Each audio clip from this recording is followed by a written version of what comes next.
Alam mo ba na habang ordinaryong Pilipino naghihintay ng 3 taon para sa birth certificate, may isang tao na nakakuha ng lahat ng dokumento sa loob lang ng ilang linggo? Si Alice Guo, na may mga katanong sa tunay niyang pagkakakilanlan. Noong 2019, naghain siya ng mga papeles para sa Philippine citizenship.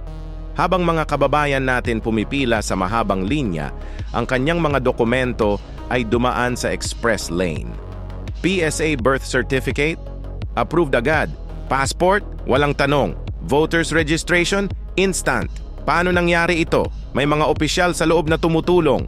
May mga lagda na binayad. May sistema na hindi accessible sa lahat. Nang imbestigahan, lumabas ang mga resibo, bank transfers sa mga government employees, falsified documents na may official seal.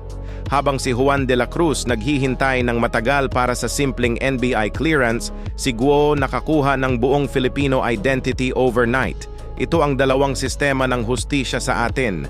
Pera ang nagdedesisyon kung sino ang mabibigyan ng serbisyo.